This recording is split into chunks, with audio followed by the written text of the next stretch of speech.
것이다. 아멘. 오신 여러분들을 환영하고 축복합니다. 에베소서 1장 말씀을 통해서 하나님의 은혜를 함께 나누었으면 좋겠습니다.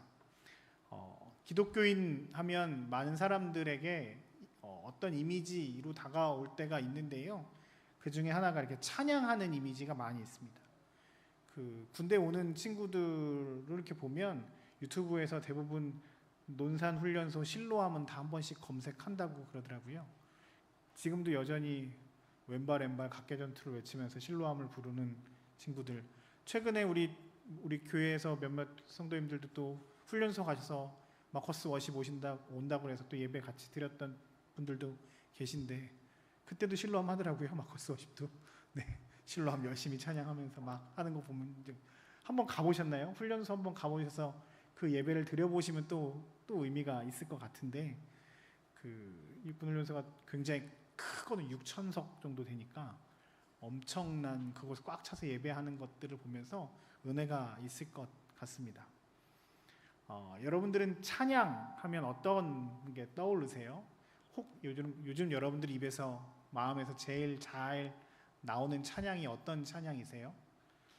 저는 요즘에 저희 집에서 초등부 성경학교 한다고 계속 초등부 성경학교 노래만 계속 나와서 거의 이렇게 암송이 된 것 같아요.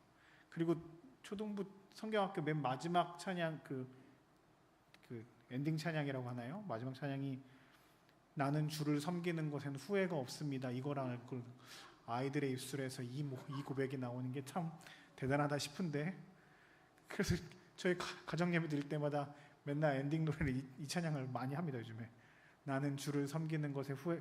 저는 무서운 노래인데 이 찬양이 아이들의 입술로서 고백되어지는 게 참 귀하다 싶습니다. 찬양이란 신이나 어떤 특정한 사람에게 그분들이 그 신이 혹은 사람이 나에게 주었던 특별한 은혜와 감격들을 이렇게 감사하며 헌정하는 노래입니다. 내가 사람들에게 감동을 주는 것, 내 노래의 실력을 뽐내는 것이 아니라 나의 감사함, 나의 은혜의 입음을 그곳에 전하는 것이 찬양이겠죠. 그래서 세상 노래와는 다르게 찬양이라고 하는 것은 대상이 명확합니다.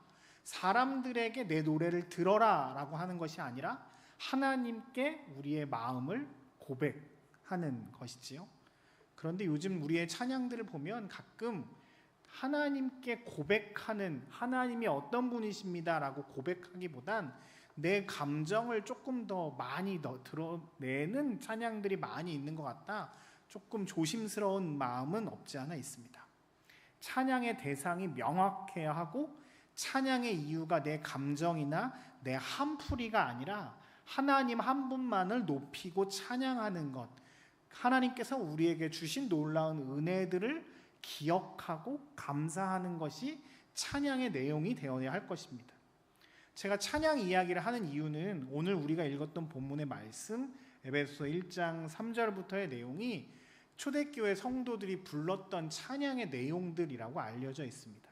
크게 세 가지예요. 3절부터 6절, 7절부터 10절, 11절부터 14절까지 이렇게 세 가지로 크게 나누어서, 그러니까 우리로 얘기하면 3절이죠. 3절의 찬양인데 오늘 저는 1절에 있는 3절부터 6절까지의 말씀, 그들이 고백했던 찬양을 함께 쭉 보면서 우리의 찬양을 함께 나누면 좋겠습니다. 오늘 본문에 보면 내가 찬양하는 이유에 대해서부터 쭉 설명을 합니다. 3절인데요. 같이 읽어볼게요. 시작. 찬송하리로다 하나님 곧 우리 주 예수 그리스도의 아버지께서 그리스도 안에서 하늘에 속한 모든 신령한 복을 주시되. 찬송합니다. 하나님께서 그리스도 안에서 하늘에 속한 모든 신령한 복을 우리에게 주셨기 때문에 내가 하나님을 찬양한다는 겁니다. 찬양의 이유가 명확합니다.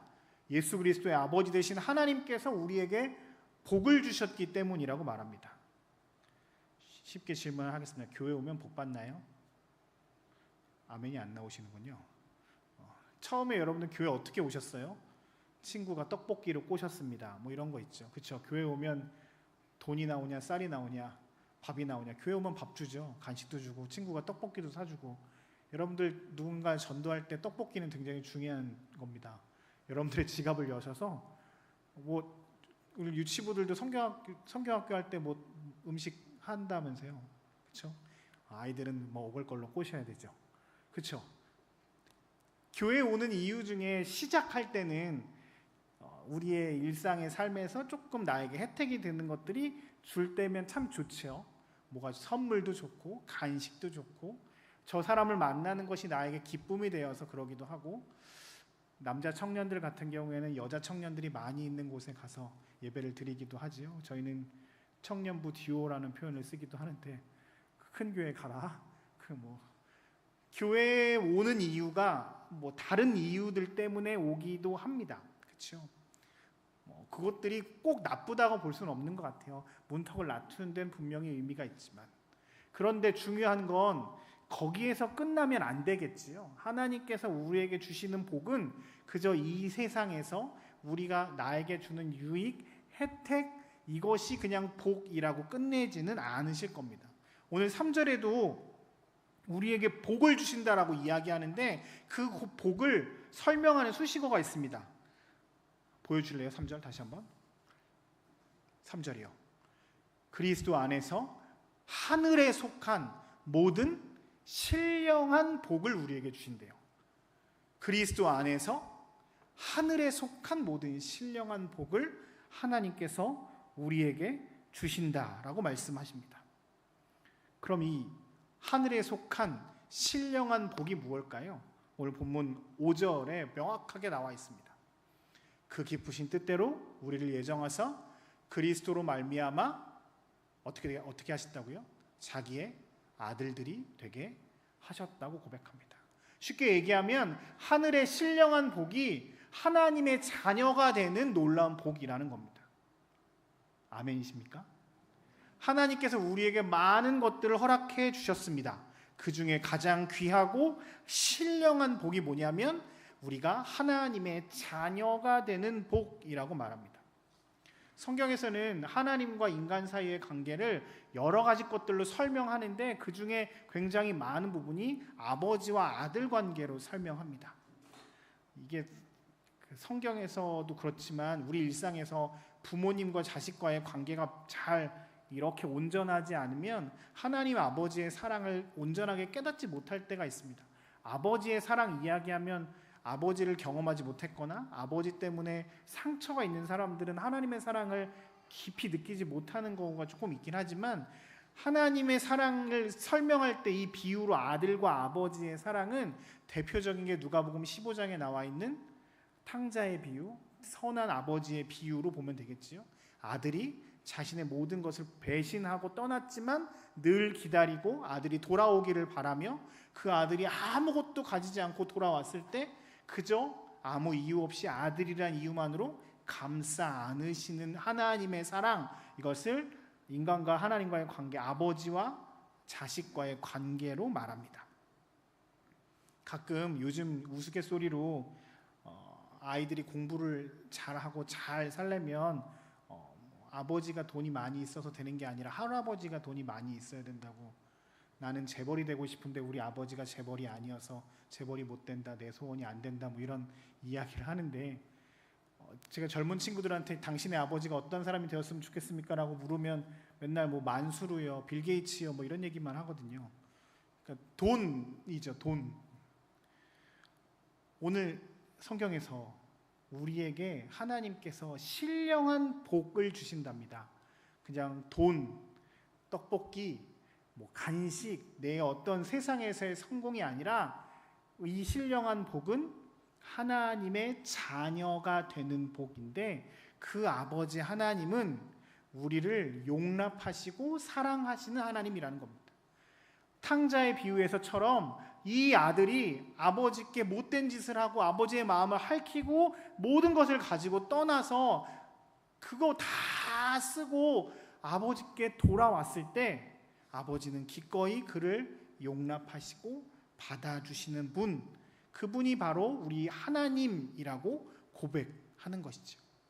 주님은 우리 아버지 되신다. 이것이 성경에서 말하는 가장 큰 복, 신령한 복이라고 말씀하십니다. 그런데 그 복을 설명하면서 두 가지를 한 번 더 설명하세요. 4절 보시면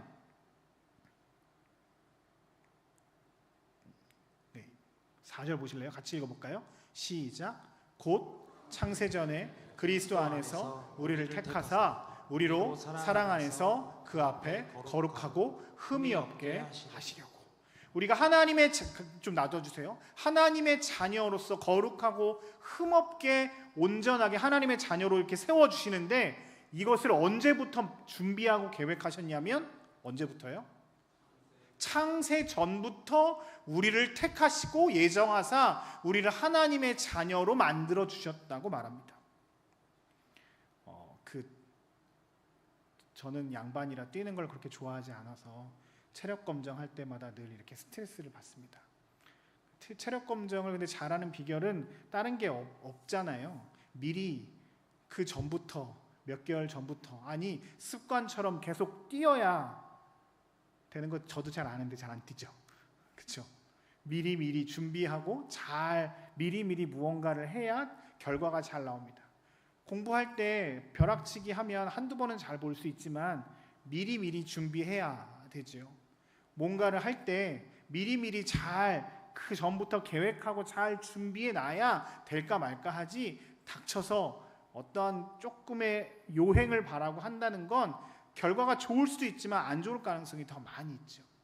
하나님이 그냥 기분이 갑자기 좋아서, 아버지가 마치 술 한잔하고 오셔서 기분 좋아서 용돈 주는 것처럼 야 너 내 아들 해라, 이 정도의 수준의 하나님이 우리를 자녀 삼아 주시는 것이 아니라, 이 하나님이 우리를 사랑하셔서 거룩하고 흠없는 하나님의 자녀로 만드시겠다고 결정하신 그 시간이 언제냐면, 우리가 만들어지기 전이라고 얘기하지도 않으시고 창세 전부터 미리 계획하시고 준비하셨던 놀라운 계획 안에 우리가 있다는 겁니다.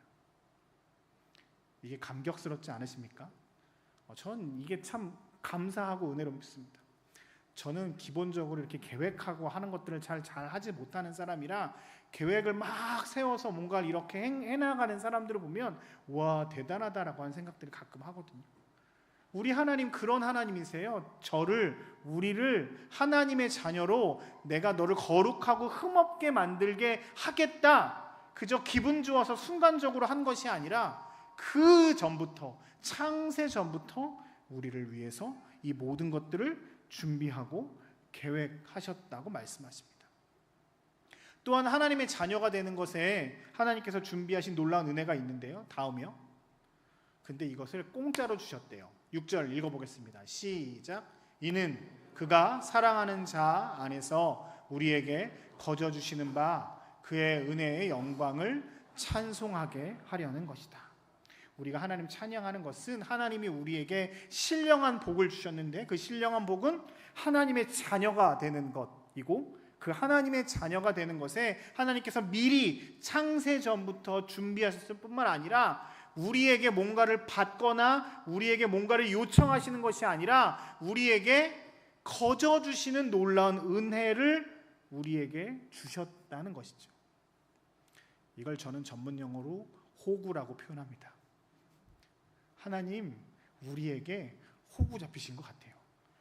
공짜로 미리 준비하셔서 우리를, 아무 자격 없는 우리를 거룩하고 흠없는 하나님의 자녀 삼으시기 위해서 미리 준비하시고 공짜로 거저 우리에게 놀라운 은혜를 주셨다.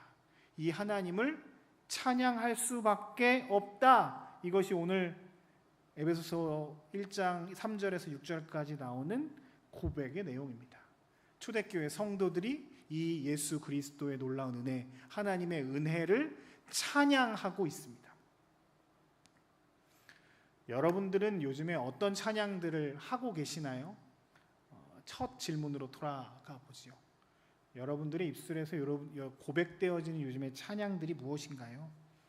저는 오늘 우리가 이렇게 늘 찬양하면서 또한 우리에게 굉장히 중요한 것이 있어요. 뭐냐면 우리는 늘 새 노래로 찬양해야 한다는 것이죠. 예전에 경험했던 것, 남이 경험했던 것을 찬양하는 것이 아니라 요즘 나에게 쏟아 부어주시는 하나님의 은혜를 인정하고 경험하고 그 하나님의 은혜를 내 입술로 내 마음으로 찬양하는 새 노래로 찬양하는 것이 굉장히 중요한 일입니다.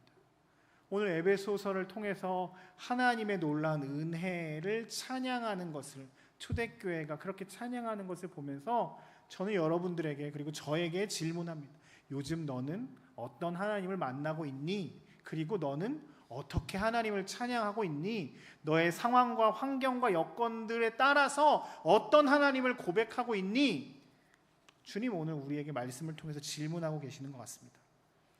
설교 준비하면서 한 선교사님이 했던 이 고백들을 영상으로 담겨 있는 게 있는데요. 여러분 잘 아는 찬양인데 영상 한번 볼까요?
네, 예수님은 누구신가 노래를 저는 저 영상을 예전에 보고 나서